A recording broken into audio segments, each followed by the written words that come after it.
Welcome to the Ohio Adult Allies podcast, where we are developing, inspiring, and empowering youth leaders. Today's topic is facilitating virtual meetings. Today we are talking with Sean Jeffers. My name is Sean Jeffers, and I am with Youth at the Center in Cincinnati, Ohio. Our youth-led group is called Young Not Silent, and our focus is on flipping on its head that old adage of children should be seen and not heard. And we want young people to be seen, heard, and valued. And so I've been involved in Ohio youth-led prevention work for 3 years. Robin Wilson. My name is Robin Wilson. I work with the Fulton County Health Department. We have an adult coalition called Healthy Choices Caring Communities, and that houses our youth-led prevention group, which is called the Youth Advisory Council. I've technically been working with it for 5 years, but I've been closely affiliated with the Adult Allies program for about 2. Tina McGill. Hi, I am Tina McGill. I work with Belmont County Student Services, and I am the program coordinator for our Belmont County Youth Empowering Peers Group. We nickname it YEP. And I am fairly new to all of this. I actually started, this is coming up on my 2nd year in youth-led prevention, but this caught my eye because I've always believed that young people are important, their voices should be valued, but I never had an outlet to be able to do something like this professionally. So I'm very excited to be a part of all of this.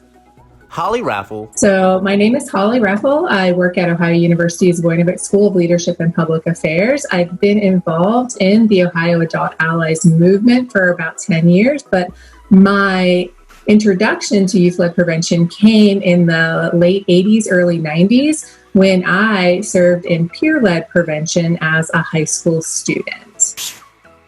Facilitating virtual meetings. Welcome. We're glad you're here. So our first question today is one I want to throw out to all of you, and it is, what is the typical structure of your virtual meetings? Robin, we'll start with you. So our typical structure, we try to keep it as close as possible to our in-person meetings. We start with an intro question, or sometimes it's like a silly game. Then we move through any updates or reminders, those kinds of things. Typically, then we do curriculum, whatever that might look like for the evening. And then we try to close with something fun as well. Thank you. Sean, talk about the structure that you have in your community. Yeah, so I think since meetings have moved to virtual, one of the things we've recognized is that time is a little bit more flexible sometimes. And so I think we've, at the beginning, just kind of have a little bit of a check-in on how folks are doing. And, normally at our meetings, if we were in person, our first, 15, 20 minutes might be eating, checking in. So we kind of hold space a little bit to allow people time to sign on, get in the room, try to find a way to get people to use their voices. If our young people aren't familiar with technology, sometimes they're a little bit more shy about speaking. So we've been asking questions around what are you grieving? Because the end of the school year, maybe so many sports or plays or end of year things like graduation, some of our young folks didn't get a chance to participate in. We also might be, just kind of checking in on what are you binge watching on TV, trying to find something that is just kind of happening right now, what is in your quarantine snack pantry, right? And so finding some fun ways at the beginning, and then once people feel a little bit more comfortable, kind of focusing on the conversation. I think initially when we went into virtual meetings at the beginning of kind of quarantine COVID-19, we kind of had to scrap a lot of our agenda and just more make it, how are we helping young people just feel connected, just because there was such a disconnection from so much of what they were used to. And then I think once we felt like we built back up that rapport to be able virtually. Then it's a bit more, when we come on, like kind of after we have that initial check-in, kind of what do we want to talk about? What's on our agenda today? Like, how are we still moving things forward? But wanting to make sure that the agenda doesn't supersede what our young people need in the moment. Mm-hmm. Absolutely. Tina, what is the typical structure for virtual meetings in your community? Mine is pretty similar to Sean's. We do a quick check-in just to kind of see how everyone's doing, allow people to get time to hop on and really figure things out sometimes, depending on if they're joining on one platform versus another that maybe they're unfamiliar with. And then I'll ask one of the young people to give a review on what we've talked about from the last meeting, and then ask them, okay, what is our focus for today? And then we go through that section of it. Typically, we don't necessarily stick to the agenda just so, I allow for that space for them to maybe be a little bit silly and to share things that they're struggling with. But then I always end the meeting with the question of how can I, or maybe one of your peers in this group, support you? What can we do to help you in this process? Thank you. So what's interesting to me is in your answers, a lot of you talked about creating space for young people to adjust to that virtual environment. So I was curious, how do you prepare a young person to participate meaningfully in that virtual environment? I think one of the biggest things is making sure that everyone understands the platform that they're on and how to use it in a constructive way.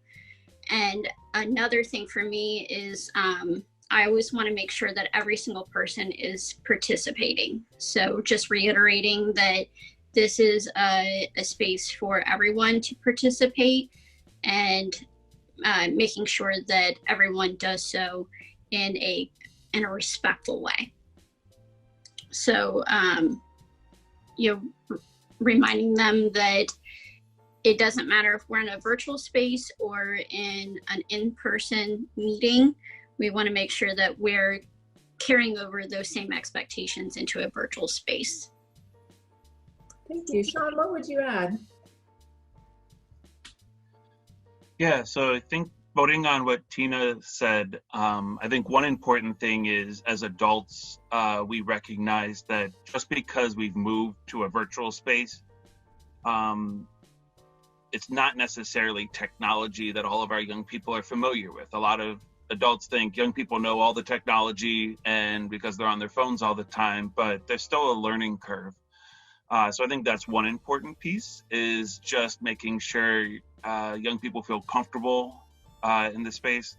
I think some other things are the recognition that privacy is important, that young people, like we call our group Young Not Silent, we ask our young people, what are you not silent about? What are the things you want to talk about?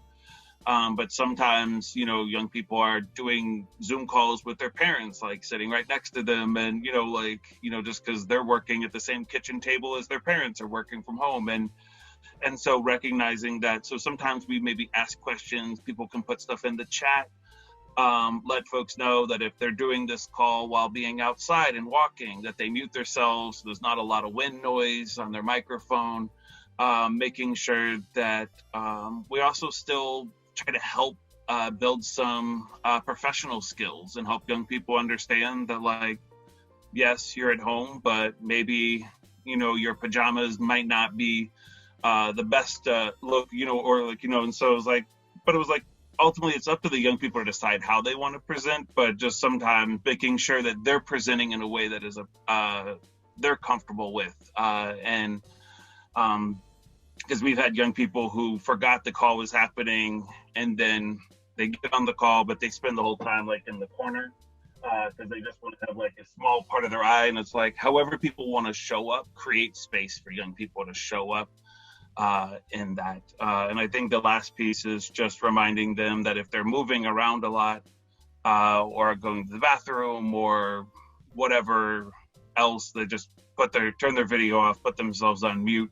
You know, so always take care of yourself, but don't,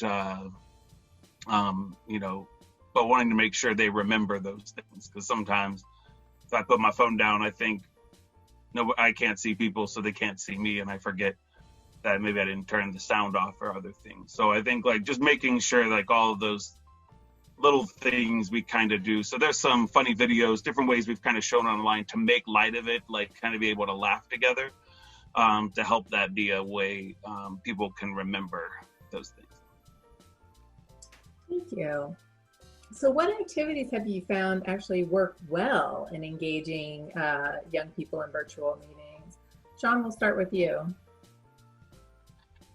Yeah, I think, you know, working with young people for pretty much my entire, you know, career, going on 20 years now, I think I have a large, you know, a large book of, you know, and icebreakers and games and things that some of those don't always translate. So some of the things that we've tried to do is find new ways.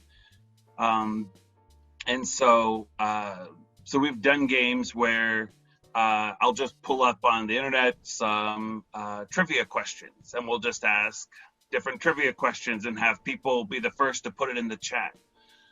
We played a game with our young people. It was kind of a more of an energizer, where it was like, all right, I'm going to give you 4 things: famous person's name, an animal, a fruit, and a movie title or something. And then I pulled up like a categories like dice online and just did like a online roll. And I was like, all right, and the online roll is C. So first person to give me these 4 things in the chat and see, like, you know, and doing, so finding different ways to like still be able to play some games, make interactions. On a previous podcast, we talked about, you know, there's always in every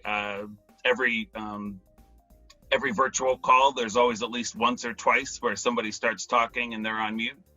So we actually made a game of it where someone went on mute and they have to mouth a word, and others had to, so you maybe ask a question, and so I'd be like, Holly, what's your favorite beverage?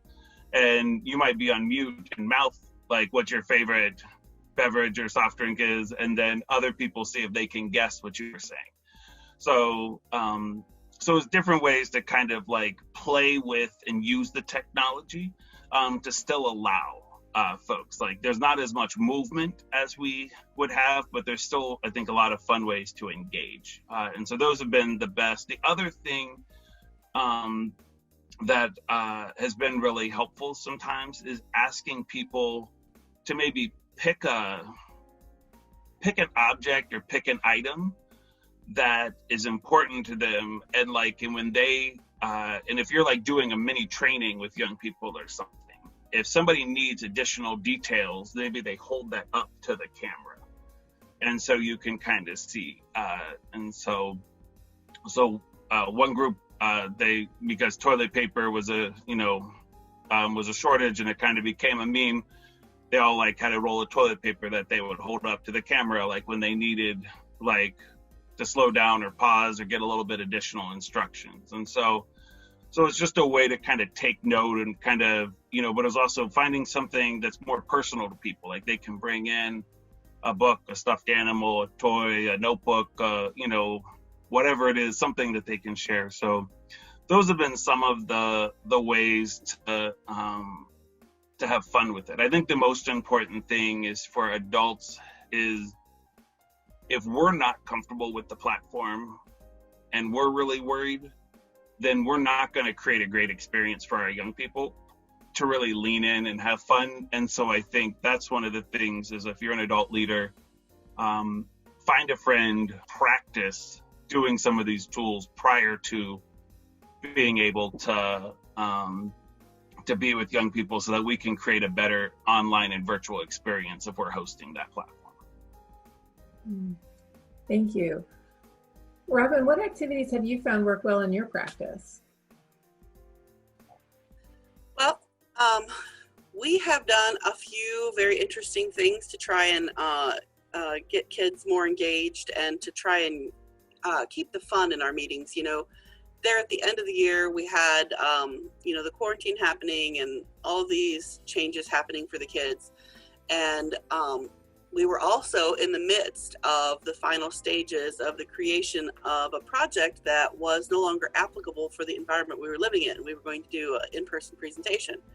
So the kids were great getting on board to change all that, but in order to try and keep them engaged and to try and keep the quote unquote fun aspect of our meetings, I guess, we did things like we did breakout rooms and scavenger hunt. So, you'll have a list of things and they literally had to go find it and show it to the leader of the breakout room to prove each item of the scavenger hunt. And they did it, of course, in their own house, but I think that was probably one of our best received games.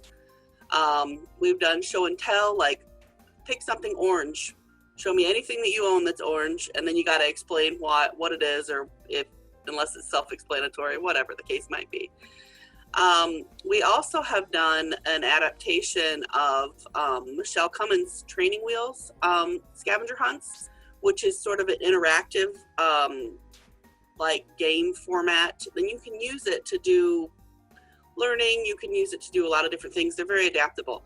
But we pair it with like a Google Docs program or maybe a Flippity or both, and you have to do a stage-by-stage sort of scavenger hunt as a small group. We've also found that Google Docs in general is great because you can share the link to a page. The kids can take notes together simultaneously or manipulate objects together simultaneously. It really has been helpful for us. Thank you. Let me shift the conversation a little bit. We've talked a lot about having fun online, and then Robin, you kind of talked a little bit about getting some of the activities you needed for day to day. So Tina, I'm curious, how do you create an environment for rich discussion and decision making when it's virtual? For me, I always look to my young people and I ask them, what is it that's important to you? So I ask them questions regarding if you could imagine your community or your school, your friend group, whatever it may be, to look different, what would that look like? And what type of things do we need to do to get to that imaginary space, right? Or what kind of things do you feel like your peers are experiencing right now that are affecting them? And what can we do to make that better? So kind of letting them just lead that discussion is really important. And then when I'm in that space, going back to what I said before about wanting every person to participate, I'll open up the discussion, but then I do pay attention to those people who are maybe a little bit more quiet. And I'll ask things like, is there anybody else that has a different idea? Or is there anything that you would like to add? And I may try and pull them in to that discussion just to make sure that everyone has a chance to speak. When it comes to the decision-making portion, if we're live on a virtual meeting, most often it's consensus, but we have had opportunities to use things like Instagram, and we'll do polls through that. So if, let's say, my young people, one of the focus of their tasks were that they wanted to spread positivity to young people right now during quarantine. But for them, they love quotes, they love memes. So I asked them, I want you guys to throw in your favorite meme, your favorite quote, whatever it may be, into this group chat. And then we're going to take a poll on what our favorites are. And that's going to be used to be posted on your social media account. So using different ways of having them express themselves, but in a way that's comfortable for them. Thank you. Sean, I see your head shaking. What would you add? Yeah, so a lot of our work when we're working with young people is finding ways to get them to do an activity and then engaging one another, and that's a little bit more difficult on a virtual platform, but we've done things where we've had them do the character strengths assessment, and then they get their like top 5 strengths, and then we'll open a Google Doc and say, put your strengths in, and then we can all look at the Google Doc and say, where are we strongest as a group? Like, where do we have strength? Like, where are there gaps? Like, where are there certain strengths that we don't have in our top 5? And kind of be able to look at some of that to understand how we're approaching decision making. So those have been kind of neat things. We've also used Kahoot and Mentimeter and brought those in to Zoom calls to be able to just engage them in different ways. There's a poll feature in Zoom, but sometimes it's a little bit limiting in what it can offer. So Mentimeter and other things can just allow a little bit more ways. So if you have a group of young people gathering for the first time, just put a word cloud up and say, go to your phone and say what your school is, and you can kind of see what school or what neighborhood are folks coming from, and just kind of get a sense of who's in the room. So I think some of those icebreakers or ways we would get them to start understanding who's in the room by talking to each other, we can do. It just requires a little bit more technology. And then once they know who's in the room and what strengths they bring, then I think, voting on what Tina said, it helps them with their decision making. It allows them to come to consensus or understand, like, maybe better what each of them are able to contribute to what the project is that they want to move forward with. Thank you. I'm sure our listeners are curious as to the platform. Robin, what platform do you use to host your meetings, and why did you land on that particular platform? Well, we mostly use Zoom. We do, like Sean mentioned, pair it with Mentimeter, sometimes Flippity, sometimes Google Docs, those kinds of things. But our main software that we use for our virtual meetings is Zoom, and that is mostly because we are housed in the health department, and that is the approved virtual meeting software for the health department. So we are a tiny bit limited there, just for privacy and safety purposes. Mm-hmm. Absolutely. Tina, what is your platform, and how did you land on that platform? I've used a combination of Zoom and Instagram. Zoom mainly because that was one that was approved by my supervisor, and because I had the ability to lock that meeting, so it helped with privacy.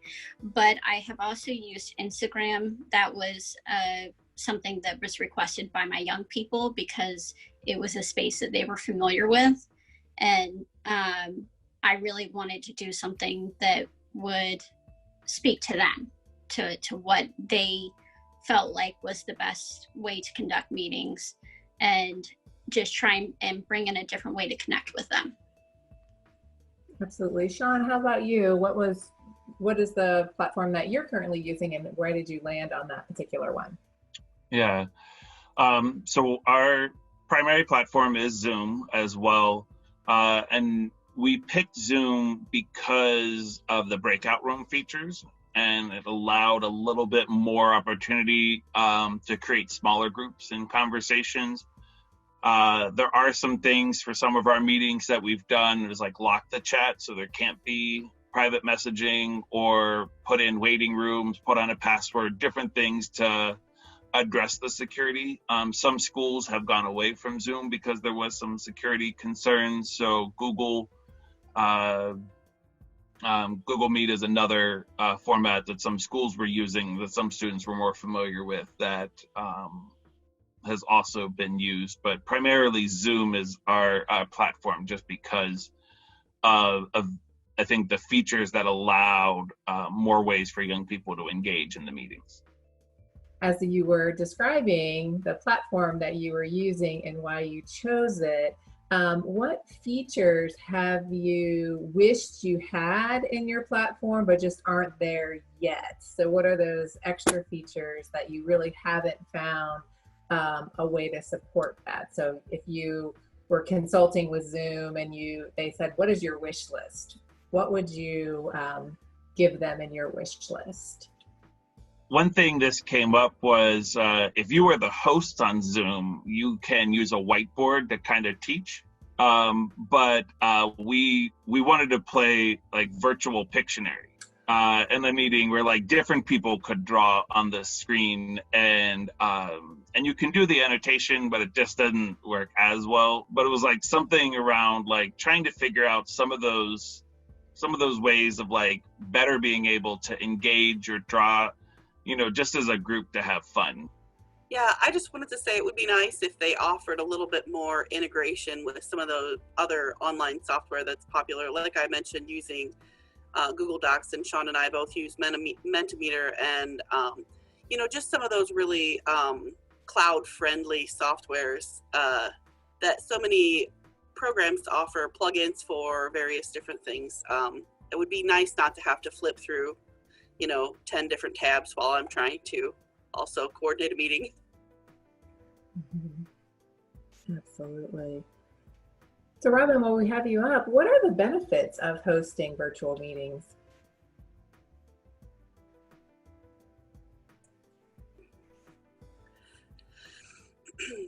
I think one of the biggest benefits is reaching kids where they're at. And so I guess what I mean by that is, if they're at home, great. If they're at the park, great. If they're taking a walk, that's fine too. Just wherever they happen to be at the time of the meeting, as long as they're participating or interested in participating, you can do it anywhere. So I think that we have had some engagement from kids who maybe had a more difficult time making it to in-person meetings. I think because of the change in life structure as well, we had different times that were more easily available for the kids that we could meet, because we were not having to go in person to a specific location to have the meeting. I think they're great as just check-ins. Like we have had, I don't even know how many small group meetings where we're like, okay, well, we're going to talk about this, but first let's just see how everybody's doing. And as an adult personally who lives a little bit farther away, I love the no drive time or the less overall time investment to get the same amount of time with your kids. Absolutely. Tina, I see you smiling. What would you add? I'm in total agreement with Robin here, because I live in a very rural community. So there were quite a few times this year that we weren't able to have engagement from some students because of lack of transportation. So those virtual meetings have made it easier for them to come into that space and contribute in a different way. And I think also not having the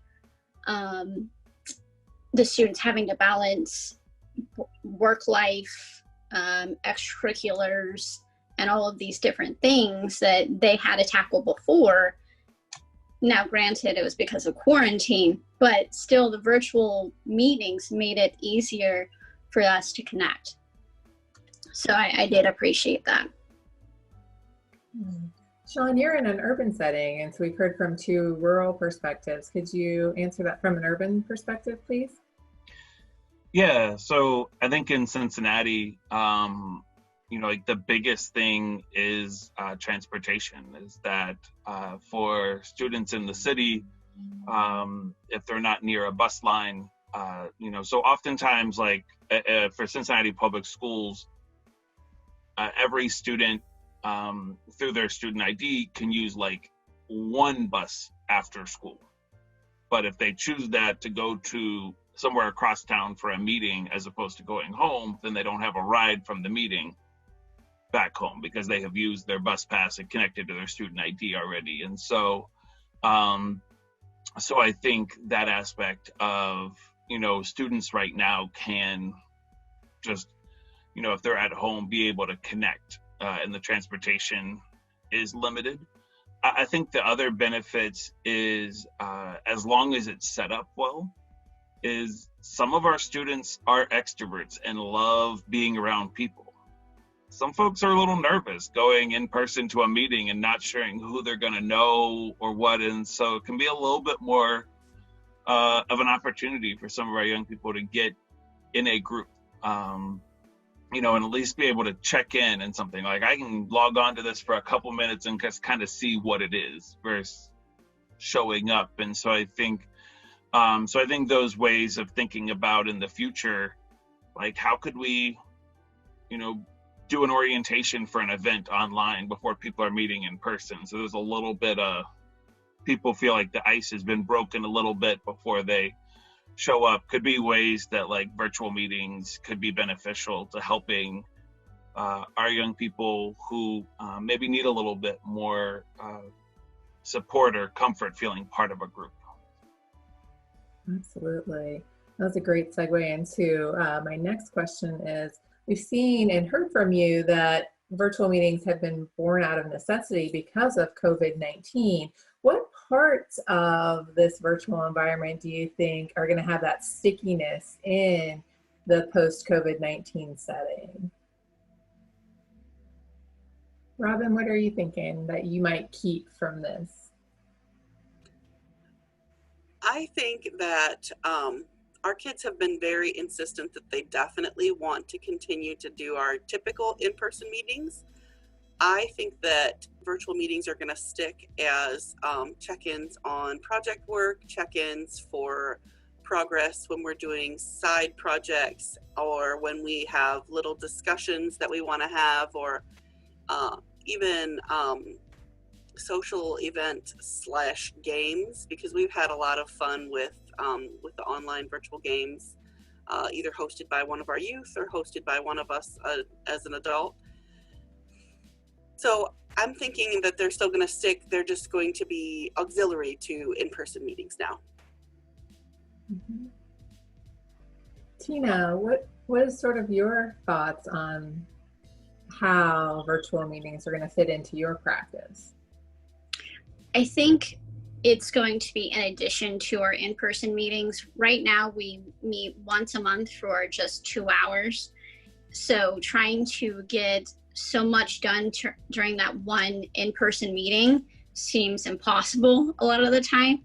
But incorporating those virtual meetings to maybe just have the opportunity to check in and see what exactly they're doing, where they're at, and also using that as a way to incorporate those students that are outside of that area where they could be transported, So if they can't connect in an in-person meeting, have a virtual meeting to allow them to contribute to the conversation. Absolutely.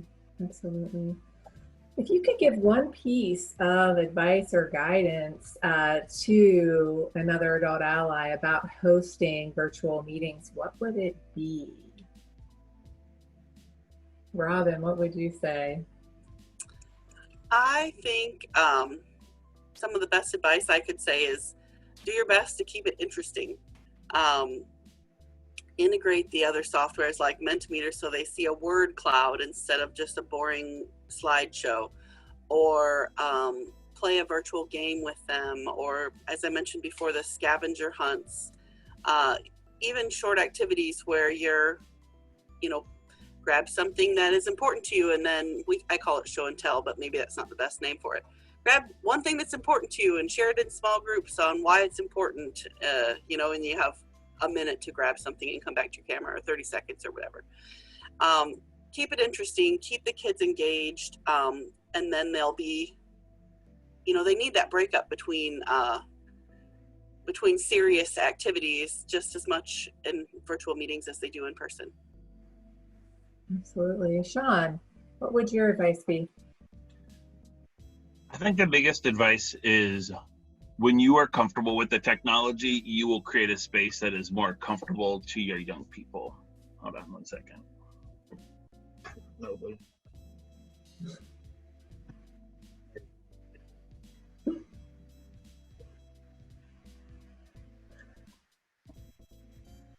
And take care of your dogs. But why don't you start over, Sean? I will start over, yes. Mobley wanted to be desperately in the podcast. Yes. Cool. So I think the biggest piece of advice I would give is to be comfortable with the technology. When you are comfortable with the technology, you're going to create a space that's more welcoming for your young people. So small things, even like you can have on your phone or an iPad, if you're doing Zoom or whatever your platform is on your laptop, on the side, you could have log in as a participant. So you see what participants are seeing. There's so many, and you just make sure you turn your sound off so you don't get a lot of echo, but so many times, like when people are speaking, they're like, are you seeing my screen?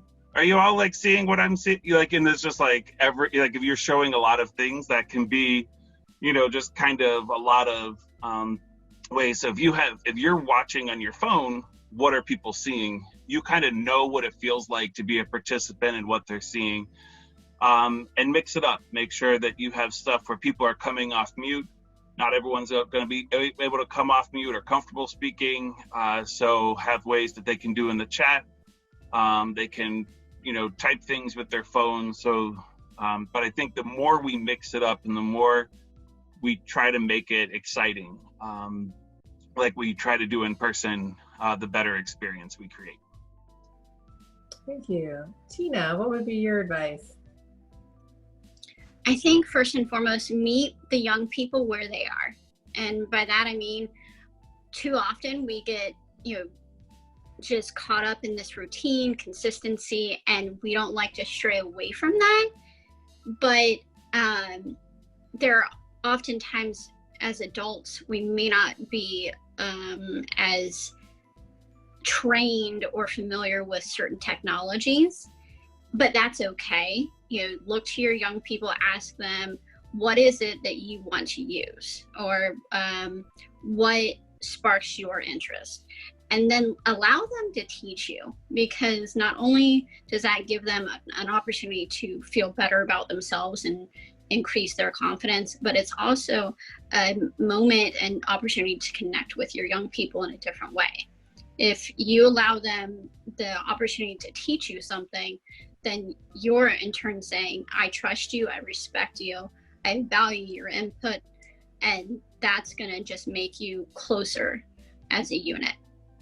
So when it comes to that real work, they're going to be even more motivated to just give everything that they have. Absolutely. So we're getting ready to land this plane here, and I do have one last question.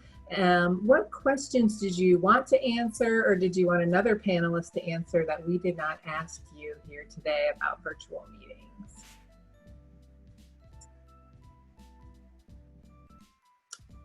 Sean, I see you're unmuted.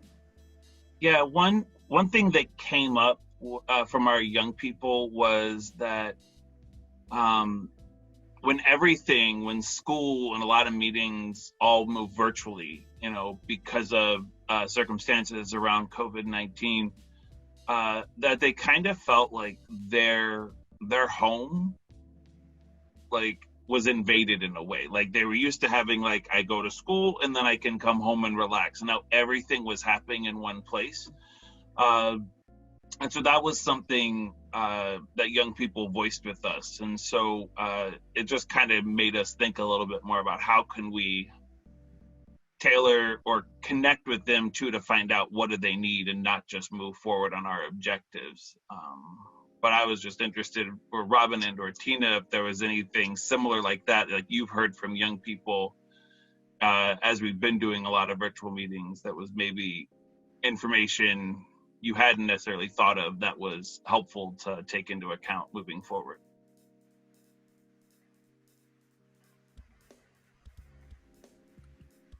I did hear similar things, especially at the very beginning when they were still doing, a significant amount of active schoolwork. What we tried to do was keep our meetings as short as we could, and then we would just do additional check-ins. We also did a lot of mental health checks. We use a teamwork software called Slack. So we did daily mental health check-ins for probably the first 2 months. And we just, how are you guys doing? And then we always did some kind of a silly, like take a picture of the weirdest item in your house, or, something to try and keep them integrated, keep them interested, but also have that moment of check-in without being incredibly invasive. And it wasn't something that we required. So if you didn't feel like getting on, you didn't have to. And if you did, we were available to help you out or to connect with you. And when we hadn't heard from people in several weeks, we just did some personal check-ins via phone. Try and stay connected. Thank you. I think for me, I saw a theme of frustration from my young people, and I think that stemmed more from like disappointment of the things that they were missing out on, disappointment from not being able to connect with their peers in the way that they're used to. So one thing that we really honed in on was trying to just have those silly moments during our virtual meetings. We were naming our plants. They would take me around to their plants, and we would name all of them. Or we would bring our pets to our virtual meetings, things like that, just so that they felt like they were able to have some sense of normalcy in the mix of everything. Absolutely. Any other questions that you would like to ask of one another?